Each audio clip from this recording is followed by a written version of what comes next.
الحمد لله نحمده ونستعينه ونستغفره ونؤمن به ونتوكل عليه ونعوذ بالله من شرور أنفسنا ومن سيئات أعمالنا من يهده الله فلا مضل له ومن يضلله فلا هادي له ونشهد أن لا إله إلا الله وحده لا شريك له ونشهد أن سيدنا وحبيبنا ومولانا محمدا عبده ورسوله صلى الله تعالى عليه وعلى آله وصحبه وأزواجه وذريته وبارك وسلم تسليما كثيرا كثيرا. أما بعد فأعوذ بالله من الشيطان الرجيم. بسم الله الرحمن الرحيم. اقتربت الساعة وانشق القمر وإن يروا آية يعرضوا ويقولوا سحر مستمر. وقال تعالى: إلا تنصروه فقد نصره الله إذ أخرجه الذين كفروا ثاني اثنين إذ هما في الغار إذ يقول لصاحبه لا تحزن إن الله معنا فأنزل الله عليه ورسوله وأيده بجنود لم تروها وجعل كلمة الذين كفروا السفلى وكلمة الله هي العليا والله عزيز حكيم. صدق الله مولانا العلي العظيم وبلغنا رسوله النبي الكريم ونحن على ذلك من الشاهدين والشاكرين والحمد لله رب العالمين. بزرگان محترم اور برادران عزیز، اللہ سبحانہ و تعالیٰ جب کسی نبی کو بھیجتے ہیں تو اس کی نبوت کے اثبات کے لیے اور اس کی حقانیت کے لیے اللہ سبحانہ و تعالیٰ معجزات بھی عطا فرماتے ہیں. اور معجزہ ایسا ہوتا ہے کہ اگر عقل سلیم اور فہم سلیم کو استعمال کرتے ہوئے اس پر غور کیا جائے تو کوئی وجہ نہیں ہے کہ اس رسول کا یقین دل میں آ جائے اور اس کی لائی ہوئی باتوں کا سچا ہونا دل و دماغ میں بیٹھ جائے. سرکار دو عالم خاتم النبیین صلی اللہ علیہ وسلم کو بھی اللہ سبحانہ و تعالیٰ نے بے شمار معجزات عطا فرمائے. ان میں آپ کا ایک عظیم الشان معجزہ خود قرآن کریم ہے، جس کے مقابلے سے اور اس کا مثل لانے سے آج تک دنیا عاجز ہے اور قیامت تک عاجز رہے گی. چونکہ یہ اللہ کا کلام ہے، مخلوق کا بنایا ہوا کلام نہیں، اس لیے اس کا کوئی مقابلہ نہیں کر سکتا. قرآن کریم نے جا بجا اس کا چیلنج دیا ہے کہ اگر تم سے ہو سکے تو تم 10 صورتیں اس کی جیسی بنا کے لے آؤ، گڑھ کر لے آؤ. مشرکین مکہ کا تو دعویٰ یہی تھا کہ اس قرآن کو نبی کریم صلی اللہ علیہ وسلم گڑھ کر لائے ہیں، نعوذ باللہ من ذالک. تو ان کو یہی کہا گیا کہ اگر یہ گڑھ کر لائے ہیں تمہارے بقول تو تم بھی انسان ہو، تم بھی عرب ہو، فصیح و بلیغ ہو، تو تم بھی اس جیسا کلام لے آؤ، 10 صورتیں لے آؤ. اس سے جب وہ عاجز ہوئے تو کہا کوئی ایک صورت لے آؤ، تو آج تک وہ اس کا مقابلہ نہیں کر سکے. پیغمبر صلی اللہ علیہ وسلم کے معجزات میں ایک معجزہ بڑا عظیم الشان وہ شق القمر ہے. ہجرت سے قبل ایک دفعہ کچھ سرداران مکہ اور جو قریش کے بھی بڑے سربراہوردہ لوگ تھے آپ کے پاس آئے اور آ کر کہا کہ تم ہمیں جس دین کی دعوت دیتے ہو اس پر کوئی واضح دلیل لے کر آؤ، کوئی واضح نشانی لے کر آؤ۔ اور بعض روایات میں آتا ہے کہ انہوں نے یہ کہا کہ یہ جو چاند اوپر چمک رہا ہے اس کو 2 حصوں میں ٹکڑے کر کے دکھاؤ اگر تم واقعی اللہ کے نبی اور رسول ہو۔ تو آپ صلی اللہ علیہ وسلم نے ارشاد فرمایا کہ اگر میں تمہاری یہ مطلوبہ نشانی ظاہر کر دوں تم ایمان لے آؤ گے؟ انہوں نے بیک زبان کہا کہ ہم سب ایمان لے آئیں گے۔ چنانچہ روایات میں آتا ہے کہ آپ صلی اللہ علیہ وسلم نے 2 رکعت نماز پڑھی اور اللہ سے دعا کی، اور دعا کے بعد آپ نے اپنی انگشت مبارک سے چاند کی طرف اشارہ کیا۔ وہ 14ویں رات کا چاند تھا اور وہ 2 حصوں میں اس اشارے سے تقسیم ہو گیا، 2 ٹکڑے ہو گئے۔ ایک ٹکڑا جبل ابی قبیس کے اوپر آ گیا اور ایک ٹکڑا جبل قعیقعان کے اوپر آ گیا، اور سارے لوگوں نے اس کو دیکھا، ششدر رہ گئے، حیران ہو گئے۔ جب اس معجزے کو دیکھ لیا، یہ بھی لکھا ہے کہ یہ 2 ٹکڑے اتنی دیر تک رہے جتنا عصر اور مغرب کے درمیان وقت ہوتا ہے۔ عصر اور مغرب کے درمیان جتنا وقت ہے، گھنٹہ 1.5 گھنٹہ، اتنی دیر تک چاند 2 ٹکڑے رہا اور پھر دوبارہ وہ جڑ گئے۔ مشرکین مکہ بجائے اس کے کہ اس پر ایمان لاتے، انہوں نے کہا کہ محمد نے تو ہم سب پر جادو کر دیا ہے، اور ہم اس کے جادو کے اثر سے چاند کو 2 حصوں میں ٹکڑے ہوتا ہوا دیکھ رہے ہیں، اور ہم اس نشانی پر اور اس لائے ہوئے معجزے پر ایمان لے کر نہیں آئیں گے جب تک کہ باہر سے آنے والے ہمیں اس بات کی گواہی نہ دے دیں کہ واقعی ہم نے بھی دیکھا ہے اپنی آنکھوں سے کہ چاند 2 ٹکڑے ہوا ہے۔ اور روایات میں یہ بھی آتا ہے کہ جس وقت یہ شق قمر کا واقعہ ہوا تو سرکار دو عالم صلی اللہ علیہ وسلم نے لوگوں سے کہا گواہ بن جاؤ، اشہدو، گواہی دے دو، لیکن لوگ خاموش رہے، گواہی نہیں دی۔ مقصد یہی تھا کہ میرے نبی ہونے پر ایمان لے آؤ، اللہ کو اکیلا الہ مان لو۔ جب قافلے باہر سے آئے، ان سے انہوں نے پوچھا کہ فلاں رات میں کیا ایسا واقعہ ہوا تم نے دیکھا؟ تو ان قافلے والوں نے بھی شہادت دی کہ ہم نے بھی اپنی آنکھوں سے چاند کو 2 ٹکڑے ہوتے ہوئے دیکھا ہے۔ اس پر وہ کفار مکہ کہنے لگے کہ اس نے تو سحر مستمر کر دیا ہے، یعنی ایسا اس نے جاری رہنے والا ایک معجزہ دکھایا جو بہت دیر تک رہا، بعد میں وہ زائل ہو جائے گا۔ قرآن کریم کی سورہ قمر کی جو شروع کی آیات ہیں جو میں نے خطبے میں تلاوت کی، اسی واقعے پر اللہ نے نازل فرمائی کہ اقتربت الساعۃ وانشق القمر، قیامت قریب آ گئی اور چاند 2 ٹکڑے ہو گیا۔ وَإِن يَرَوْا آیَةً يُعْرِضُوا وَيَقُولُوا سِحْرٌ مُسْتَمِرٌ، ان مشرکین مکہ کا یہ حال ہے، جب یہ کسی نشانی کو دیکھتے ہیں تو اس سے منہ موڑ لیتے ہیں، اعراض کر لیتے ہیں اور کہتے ہیں یہ تو سحر مستمر ہے، یہ تو ابھی جاری رہنے والا ایک جادو ہے، ہم بھی دیکھ رہے ہیں اور ہمارے بعد باہر کے لوگوں نے بھی اس کو دیکھا، تو اس کو وہ سحر قرار دیا کرتے تھے۔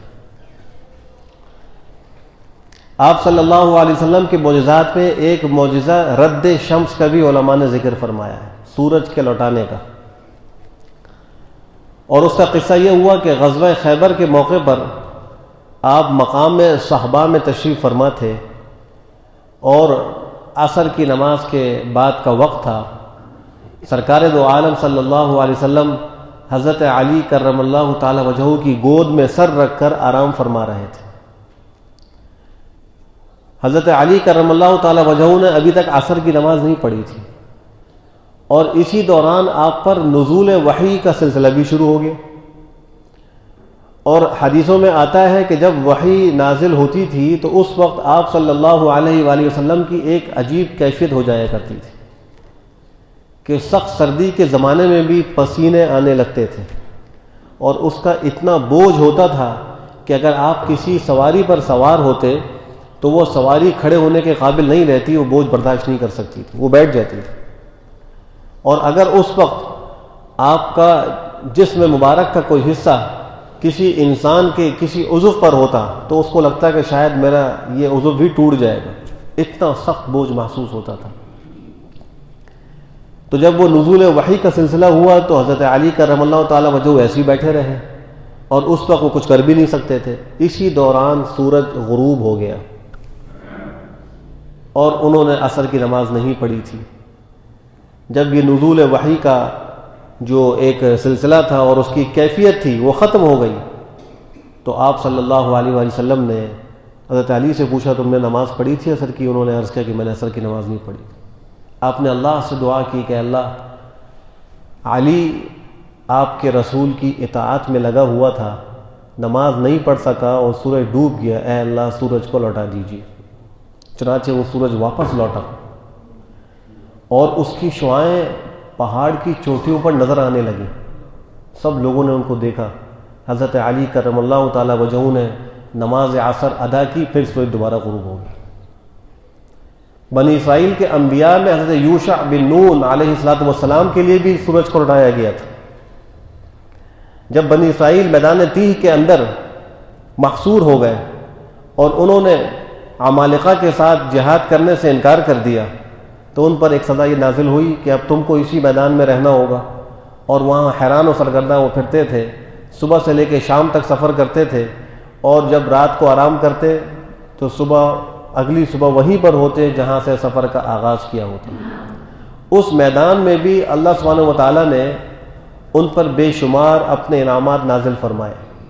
من و سلوہ اسی میدان میں نازل ہوا، نور کا ایک مینارہ اسی میدان میں اللہ نے ظاہر فرمایا تھا جو رات کو روشنی کا باعث تھا۔ ابر کا سایہ اسی میدان میں اللہ نے دن میں دیا تھا جو ان کو سورج کی تمازت اور شدت سے بچایا کرتا تھا۔ اسی میدان تیہ کے اندر پتھر سے 12 چشمے بھی جاری ہوئے تھے جو بنی اسرائیل کے 12 قبائل میں سے ہر قبیلے کے لیے مقرر ہوئے تھے۔ لیکن یہ بڑی ناشکری قوم تھی، اور اسی میدان میں حضرت موسیٰ اور حضرت ہارون علیہ السلام نے انتقال بھی فرمایا۔ ان کے انتقال کے بعد حضرت یوشع بن نون علیہ السلام نبی بنے، اور ان کے ساتھ مل کر پھر عمالقہ سے بنی اسرائیل نے قتال کیا، اور جب قتال آخری مراحل میں تھا تو سورج ڈوب گیا، اور اس زمانے میں رات کی تاریکی میں لڑنا مشکل ہوتا تھا۔ انہوں نے اللہ سے دعا کی، اللہ نے ان کے لیے بھی سورج کو لوٹایا، اور انہوں نے اپنا قتال مکمل کیا، دشمن کو شکست ہوئی اور پھر سورج غروب ہوا۔ بعض ضعاف کے اندر یہ آیا ہے کہ سرکار دو عالم صلی اللہ علیہ وسلم کے لیے سورج کو روکا بھی گیا، جس کو حبس شمس کہتے ہیں۔ ایک ہے رد شمس، سورج کا لوٹانا، اور ایک ہے حبس شمس، سورج کا روکنا۔ اور اس کا قصہ یہ ذکر کیا گیا کہ معراج کے سفر سے جب آپ کی واپسی ہوئی، آپ صلی اللہ علیہ وسلم نے لوگوں کو آ کر بتلایا کہ میں راتوں رات آسمانوں کی سیر کر کے آیا ہوں اور عجائبات دیکھ کر آیا ہوں، تو قریش مکہ نے اور کفاران مکہ نے انکار کر دیا اور اس کا بھی مذاق اڑایا۔ آپ صلی اللہ علیہ وآلہ وسلم سے مشرکین مکہ نے اس موقع میں چند سوالات کیے تھے۔ کچھ سوال تو بیت المقدس سے متعلق تھے کہ ہمیں یہ بتلاؤ کہ مسجد اقصی میں کتنی کھڑکیاں ہیں، کتنے دروازے ہیں، اور اس کا نقشہ کیسا ہے۔ اور آپ صلی اللہ علیہ وآلہ وسلم نے اللہ کے حکم سے، اللہ نے اس کا سارا منظر آپ کے سامنے کر دیا تھا، دیکھ کر ایک ایک کھڑکی، ایک ایک دروازہ ان کو بتلا دیا۔ اور کچھ سوال انہوں نے قافلے جو اس زمانے میں شام سے چل کر مکہ مکرمہ کی طرف آ رہے تھے ان کے بارے میں پوچھا، تو آپ صلی اللہ علیہ وآلہ وسلم نے اس قافلے کے حوالے سے بھی سوال کے جواب دیے، اور یہ بھی فرمایا کہ وہ مکہ مکرمہ میں بدھ کے روز آ جائے گا۔ جب بدھ کا دن ہوا اور سورج غروب ہونے کے قریب ہوا اور قافلے کے آنے کے کوئی آثار نظر نہیں آ رہے تھے، تو مشرکین مکہ نے شور مچانا شروع کر دیا کہ دیکھو ہم نہیں کہتے تھے یہ نبی نہیں ہے تو جھوٹے ہیں نعوذ باللہ، اور ایسی باتیں کرتے ہیں۔ اس موقع پہ سرکار دو عالم صلی اللہ علیہ وآلہ وسلم نے اللہ سے دعا کی، اے اللہ اس سورج کو کچھ دیر کے لیے روک دیجئے تاکہ وہ قافلہ یہاں پہنچ جائے اور میری بات کی سچائی ثابت ہو جائے۔ چنانچہ اللہ نے سورج کو روک دیا ڈوبنے سے، اور وہ قافلہ پہنچا، اور آپ کی صداقت کا علی الاعلان علی رؤوس الاشہاد اعلان کیا گیا، لیکن پھر بھی وہ لوگ ایمان نہیں لائے، اور بعد میں سورج پھر دوبارہ غروب ہوا۔ تو یہ چونکہ 3 معجزات مختلف اوقات کے ہیں، لیکن چونکہ قریب ہیں، اس لیے ان کو ہم نے اکٹھے ذکر کر دیا ہے۔ پہلا معجزہ شق القمر، دوسرا رد شمس، اور تیسرا حبس شمس۔ مشرکین مکہ نے جب دیکھا کہ مسلمان آہستہ آہستہ بڑھ رہے ہیں حضرت حمزہ بن عبد المطلب بھی مسلمان ہو گئے، حضرت عمر بن الخطاب بھی مسلمان ہو گئے اور مسلمان طاقت حاصل کرنے لگے ہیں۔ تو انہوں نے آپس میں بیٹھ کر ایک مشورہ کیا، اور مشورہ یہ کیا کہ ہم ان لوگوں سے، بالخصوص بنو ہاشم سے جو سرکار دو عالم صلی اللہ علیہ وسلم کے پشت پناہ ہیں اور ان کی مدد کر رہے ہیں اور ان کی سرپرستی کر رہے ہیں، ان سے مقاطعہ کر لیں، ان کا بائیکاٹ کر دیں۔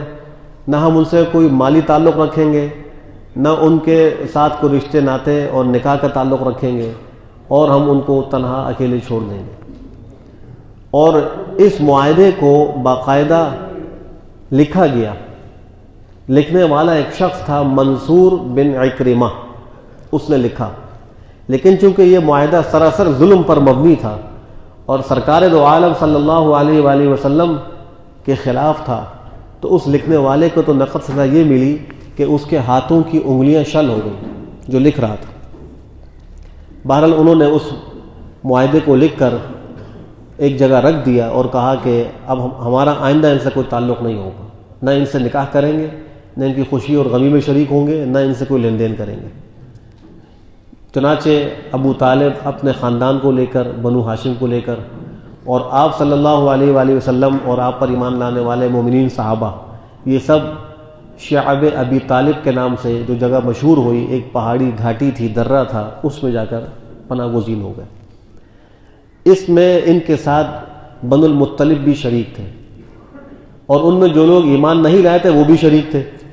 ایمان والے تو ایمان کی وجہ سے آپ علیہ الصلوۃ والسلام کا ساتھ دے رہے تھے، اور جو ایمان لے کر نہیں آئے تھے وہ اپنے خاندان کی وجہ سے آپ کا تعاون کر رہے تھے کہ چونکہ ہمارا خاندان ایک ہے تو ہم آپ کے ساتھ ہیں۔ اور یہ واقعہ سن نبوی 7 ہجری کا ہے۔ 3 سال تک اس گھاٹی میں آپ صلی اللہ علیہ وآلہ وسلم مقیم رہے اور وہاں بہت سخت حالات کا سامنا کرنا پڑا۔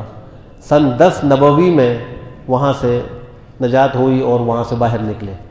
اس دوران مسلمانوں کو وہاں پہ رہ کر پتے بھی کھانے پڑے، کیکر کے پتے چبایا کرتے تھے، مردار بھی کھانا پڑا، بچے بھوک سے بلبلاتے تھے، ان کی آوازیں باہر تک جاتی تھی تو سنگ دل کفار مشرکین مکہ اس پر خوش ہوتے تھے کہ دیکھو ہماری مخالفت کی، اس کا انجام دیکھو۔ لیکن ان کے اندر جو نرم دل لوگ تھے وہ کہتے تھے کتنی افسوس کی بات ہے کہ ہم تو یہاں خود کھائیں پئیں، نکاح کریں اور خوشیاں منائیں، اور ہمارے خاندان کے لوگ اس حالت میں اندر ہیں۔ لیکن کوئی ان کی سنوائی نہیں ہوتی تھی۔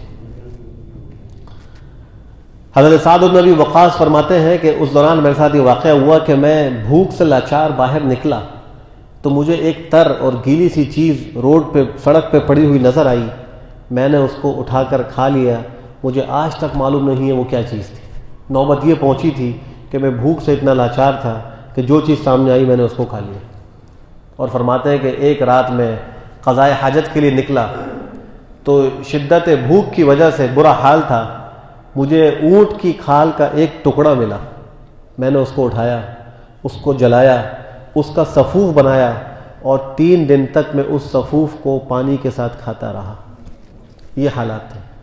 بچوں کو پلانے کے لیے دودھ نہیں، اور اوپر سے ظلم یہ کیا کہ ابو لہب نے اعلان کر دیا، مکہ مکرمہ میں جو تجارتی قافلے آتے تھے ان کو کہا کہ کوئی بھی ان لوگوں کو جو یہاں محصور ہیں سستے داموں چیز فروخت نہ کرے، ان کو کئی گنا بڑھا کر چیزیں فروخت کرو تاکہ ان کو نقصان ہو، اور یہ کہا کہ تمہارے اس قیمت بڑھانے سے تمہیں جو نقصان ہوگا اس کا ذمہ دار میں ہوں۔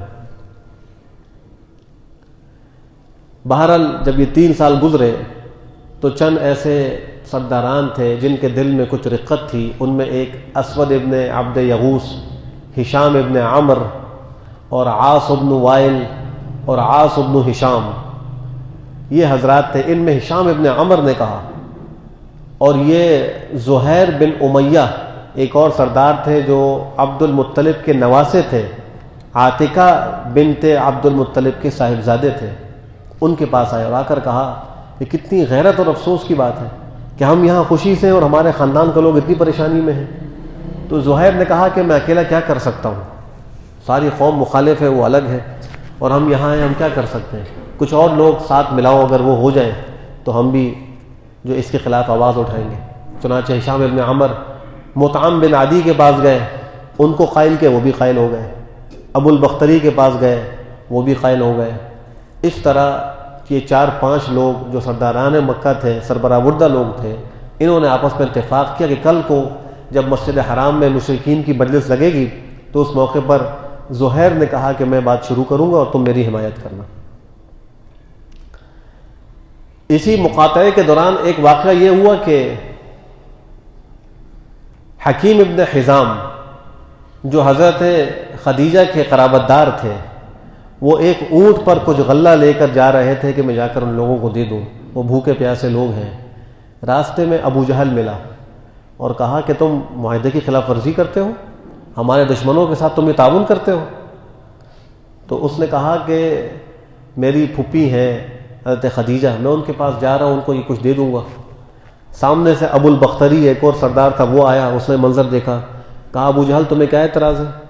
اس کی پھوپھی ہے، یہ ان کو غلہ دینا چاہتا ہے، تو تمہیں اس پہ تو کوئی اعتراض نہیں ہونا چاہیے۔ اس میں کچھ آپس میں تلخ کلامی ان دونوں کی ہو گئی۔ ابو البختری نے ایک اونٹ کی ہڈی اٹھا کر ابو جہل کو ماری، اس سے اس کا سر زخمی ہو گیا۔ حضرت حمزہ بن عبد المطلب جو گھاٹی میں تھے، محصورین کے ساتھ تھے، وہی منظر دیکھ رہے تھے۔ ابو جہل کو زیادہ تکلیف اس چوٹ کی نہیں تھی، یہ تھی کہ مجھے پٹتا ہوا حضرت حمزہ نے دیکھ لیا، چونکہ وہ ان کو اپنا دشمن سمجھا کرتے تھے، اور ایک دفعہ ان کے ہاتھ سے اس کی پٹائی بھی ہو چکی تھی۔ بہرحال جب صبح ہوئی تو یہ جو 4-5 لوگ تھے جنہوں نے آپس میں معاہدہ کیا تھا کہ ہم کچھ بات شروع کریں گے، وہ مشرکین مکہ کے اس مجمع میں پہنچے جو مسجد حرام میں لگا ہوا تھا، اور وہاں جا کر زہیر نے سب سے پہلے بات شروع کی اور کہا کہ ہمارے خاندان کے لوگ ہیں، بھوکے پیاسے تکلیف میں ہیں، ہم یہاں جو ہے وہ کھاتے پیتے ہیں، یہ بات بہت ہی نامناسب ہے۔ تو یہاں سے ایک اور کھڑا ہو گیا، اس نے کہا یہ بالکل صحیح کہہ رہا ہے۔ ہشام ابن عمر نے بھی ان کی تائید کر دی، مطعم ابن عدی نے بھی تائید کر دی۔ ابو جہل بولا مجھے لگتا ہے کہ تم لوگوں نے رات کو کوئی منصوبہ بنایا ہے جس کی وجہ سے تم سب باری باری کھڑے ہو کر ایک دوسرے کی حمایت میں باتیں کر رہے ہو۔ اسی اثناء میں آپ صلی اللہ علیہ وآلہ وسلم نے اپنے چچا ابو طالب کو کہا کہ مجھ کو میرے اللہ نے یہ خبر دی ہے کہ وہ جو معاہدہ ان لوگوں نے لکھا ہے اس معاہدے کو کیڑے نے کھا لیا ہے، اور صرف وہ حصہ بچا ہے جس میں اللہ کا نام ہے، بسمک اللہم۔ بسمک اللہم سے مشرکین مکہ بھی اپنی تحریروں کو شروع کرتے تھے۔ تو آپ نے یہ کہا کہ مجھے یہ خبر اللہ نے دی ہے کہ بسمک اللہم کا لفظ رہ گیا ہے، باقی ساری باتیں جو لکھی تھیں وہ کیڑے نے کھا لی ہیں۔ تو ابو طالب مشرکین مکہ کے پاس آئے اور آ کر کہا کہ دیکھو یہ میرا بھتیجا ہے، اس نے آج تک کبھی جھوٹ نہیں بولا، اب اس نے ایک ایسی بات کہی ہے کہ اس پر فیصلہ کر لو، اگر اس کی بات سچی ثابت ہو تو پھر تو یہ معاہدہ ختم، تم جھوٹے ثابت ہو گئے، اور اگر وہ جھوٹا نکلا تو جیسا تم چاہتے ہو میں اس کو تمہارے حوالے کر دوں گا، تم چاہے اس کو قید کرنا یا قتل کرنا تمہاری مرضی۔ تو اس پر کچھ لوگوں نے کہا کہ ابو طالب بالکل انصاف کی بات کہہ رہے ہیں، ہمیں وہ معاہدہ دیکھنا چاہیے کہ واقعی ایسا ہی ہے یا نہیں۔ چنانچہ جا کر جب دیکھا گیا تو آپ صلی اللہ علیہ وآلہ وسلم کی خبر کے مطابق اس معاہدے کی پوری تحریر کو کیڑے نے کھا لیا تھا، صرف بسمک اللہم بچا تھا، اس کو نہیں کھایا تھا۔ ان کی گردنیں جھک گئیں اور اس طرح یہ مقاطعہ ختم ہوا۔ ابو طالب اپنے خاندان کو لے کر مکہ مکرمہ میں آئے اور مسجد حرام میں داخل ہوئے، خانہ کعبہ کا غلاف پکڑ کر اللہ سے دعا کی کہ اللہ ان لوگوں نے ہم پر جو ظلم کیا ہے اس قابل سے انتقام لے۔ اسی مقاطعے کے دوران حضرت ابو بکر صدیق رضی اللہ تعالی عنہ وہ حبشہ کی طرف ہجرت کے لیے نکلے، چونکہ ان کو بھی بہت تنگ کیا جاتا تھا۔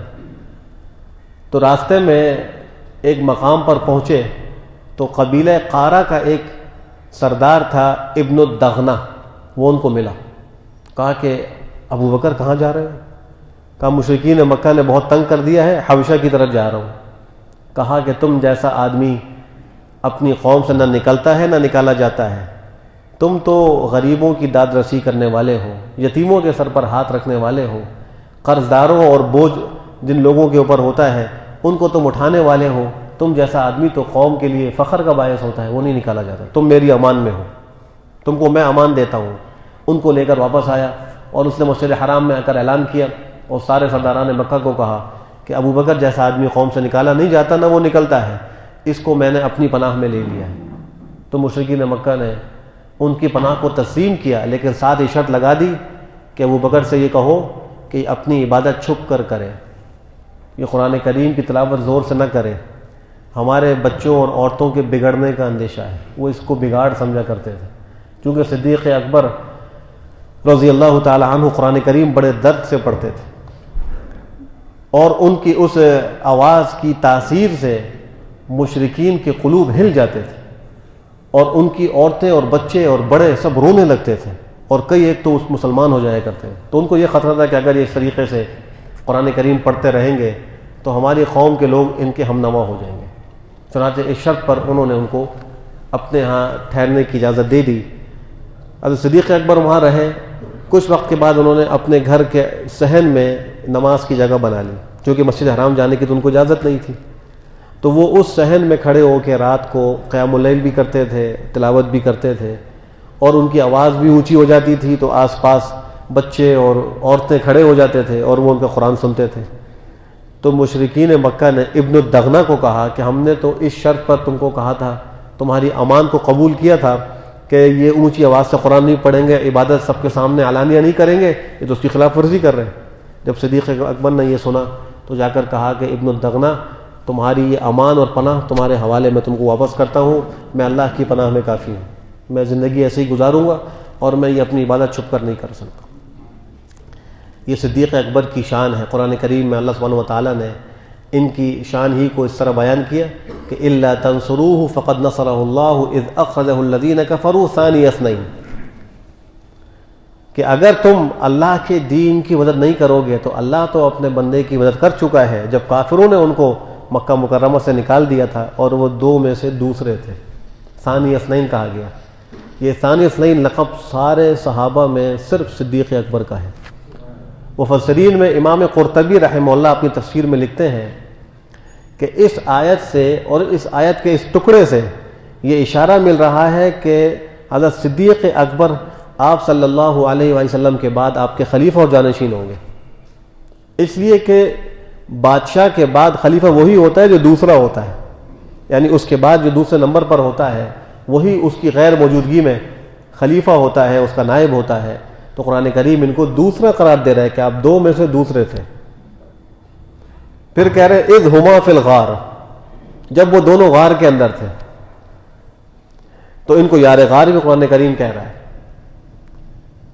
حضرت صدیق اکبر کو یہ بھی کہا ہے، ان کے بارے میں اللہ نے فرمایا اذ یقول لصاحبہ لا تحزن، جس وقت سرکار دو عالم صلی اللہ علیہ وآلہ وسلم اپنے ساتھی کو کہہ رہے تھے غم نہ کرو۔ اس جملے میں دو چیزیں ہیں، ایک لصاحبہ، اپنے صاحب کو کہہ رہے تھے۔ صدیق اکبر کی صحابیت قرآن کریم کے اس لفظ سے ثابت ہے۔ علماء نے لکھا ہے جو حضرت ابو بکر صدیق کی صحابیت کا منکر ہو دائرہ اسلام سے خارج ہے، اس لیے کہ قرآن کریم کی اس آیت کا وہ منکر ہو رہا ہے۔ جتنے صحابہ ہیں ان میں صرف صدیق اکبر کو قرآن کریم نے صاحب کے لفظ سے ملقب کیا ہے، ان کی صحابیت قرآن کریم کی اس آیت سے ثابت ہے۔ اور لا تحزن فرمایا، آپ نے کہا کہ تم غم نہ کرو۔ ایک ہوتا ہے خوف، ایک ہوتا ہے حزن۔ خوف اپنی جان پر ہوتا ہے، اپنی جان کو کسی سے کوئی تکلیف کا اندیشہ ہو تو اس پر خوف کا اطلاق ہوتا ہے۔ قرآن کریم نے حضرت موسیٰ علیہ السلام کے قصے میں یہ ذکر کیا ہے کہ ہم نے موسیٰ سے کہا کہ تم اس عصا کو پکڑو ولا تخف، خوف نہ کرو۔ ان کو اس اژدہے سے اپنی جان پر خوف ہوا تھا تو وہاں خوف کا لفظ آیا، لیکن یہاں لا تخف نہیں کہا، اس لیے کہ حضرت صدیق اکبر کو اپنی جان کی تو کوئی پرواہ نہیں تھی، ان کو تو پیغمبر کی ذات کا غم تھا، اور انہوں نے خود یہ عرض کیا تھا کہ اللہ کے رسول اگر میں ہلاک ہوا تو میں ایک ابو بکر ہلاک ہوا، کہ خدا نہ خواستہ آپ کو کچھ نقصان پہنچا تو ساری امت ہلاک ہو جائے گی۔ ان کو یہ غم تھا۔ حزن کہتے ہیں اپنی کسی محبوب چیز کے گم ہونے یا ضائع ہونے کی بنا پر جو غم پیدا ہوتا ہے اس کو کہتے ہیں۔ یہ جو انسان جس چیز کی تمنا کرتا ہے وہ تمنا پوری نہ ہو یا اس کا خدشہ ہو تو اس پر حزن کا اطلاق ہوتا ہے۔ حضرت صدیق اکبر کی یہ خواہش تھی کہ میں قربان ہو جاؤں اور پیغمبر محفوظ رہیں۔ ان کو خدشہ یہ تھا کہیں ایسا نہ ہو جو مشرکین ڈھونڈ رہے ہیں وہ آپ کو دیکھ لیں اور آپ کو تکلیف پہنچائیں، اس لیے ان کو غم ہو رہا تھا۔ اللہ نے اس کی شہادت قرآن کریم میں نازل فرمائی کہ لا تحزن، جب وہ اپنے ساتھی سے کہہ رہے تھے غم نہ کرو۔ بہرحال یہ مقاطعہ جو شیعہ ابی طالب میں ہوا یہ ختم ہوا اور مکہ مکرمہ میں دوبارہ آپ آ کر رہنے لگے جیسا کہ پہلے رہ رہے تھے۔ اللہ سبحانہ وتعالی ہم سب کو سرکار دو عالم صلی اللہ علیہ وسلم کی سچی پکی محبت نصیب فرمائے اور ان کے طریقے پہ چلنے کی توفیق نصیب فرمائے۔ وآخر دعوانا الحمد للہ رب العالمین۔